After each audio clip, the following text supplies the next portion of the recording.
Hello friends, Radhe Radhe. जय श्री कृष्णा। कैसे हो आप सब? आए हो आप सब अच्छे होंगे। स्वागत है आप सबका ज्ञान भक्ति चैनल में।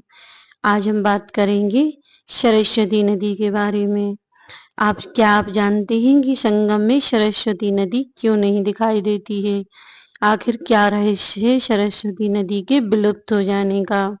मान्यता है पौराणिक कथाओं के अनुसार सरस्वती नदी सब नदियों में श्रेष्ठ थी। यह नदी इतनी सुंदर थी कि यहाँ तक कि वह गंगा माँ से भी श्रेष्ठ नदी थी।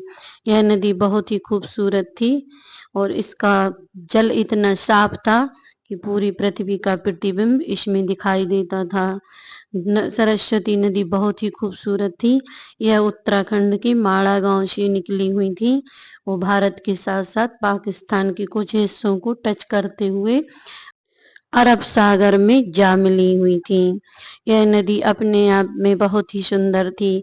पौराणिक मान्यताओं अनुसार इस नदी में जो स्पर्श कर लेता था, स्नान कर लेता था, इसका जल आचमन करता था, उसे ज्ञान प्राप्त हो जाता था। फिर इतनी खूबसूरत नदी को श्राप कैसे लगा? महर्षि वेद व्यास जी और भगवान गणेश ने इस नदी के लिए श्राप दिया था विलुप्त हो जाने का। एक बार महर्षि वेद व्यास जी भगवान गणेश जी से वेदों की रचना करवा रहे थे और सरस्वती नदी की इतनी आवाज आ रही थी कि भगवान गणेश के कार्य में बाधा आ रही थी। वह महर्षि वेद व्यास जी जो बोल रहे थे, रचना बता रहे थे, वेदों की रचना, वह सुन नहीं पा रहे थे क्योंकि माँ सरस्वती नदी से बहुत ही शोर होता है। बहुत ही तेज बहाव के कारण पानी की आवाज बहुत तेज आ रही थी।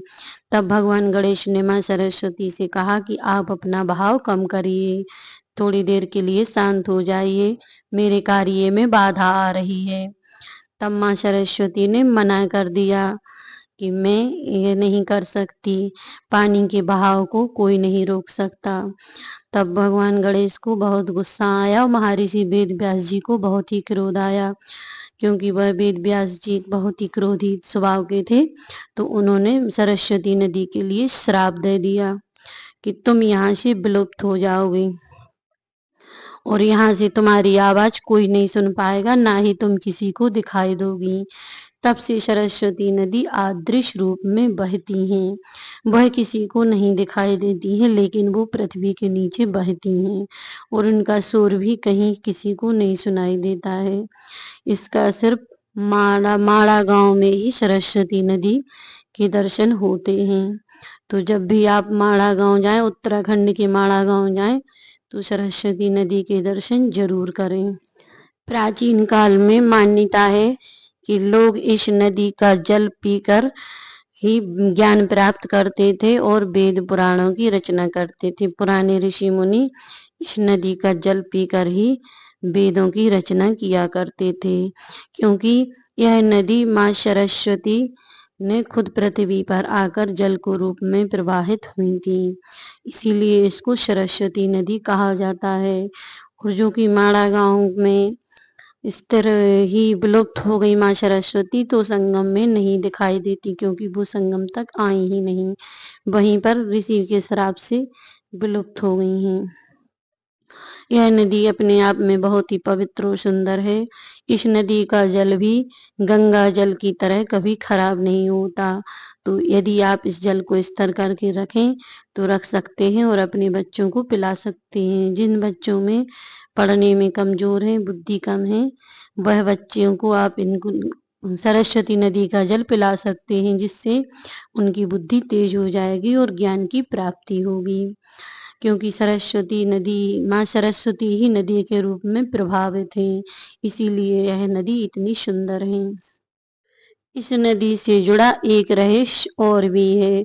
प्राचीन काल में द्वापर युग में जब पांडवा इस नदी के यहाँ से गुजर रहे थे, तब पांचों पांडवा नदी पार कर चुके थे, लेकिन द्रौपदी नदी पार नहीं कर पा रही थी।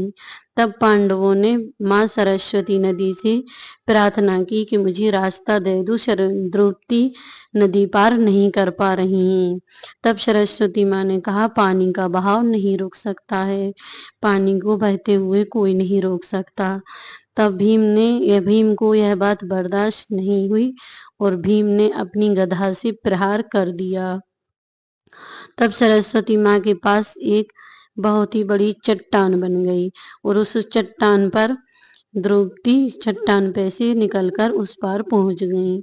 इसीलिए मान्यता है कि सरस्वती नदी वहां से विलुप्त हो गई थी। तो कैसी लगी जानकारी कमेंट में जरूर बताइएगा और जय गंगा मैया, जय सरस्वती मैया कमेंट बॉक्स में जरूर लिखिएगा। तो अगर जानकारी अच्छी लगी हो तो लाइक जरूर कीजिएगा। मिलते हैं नेक्स्ट वीडियो।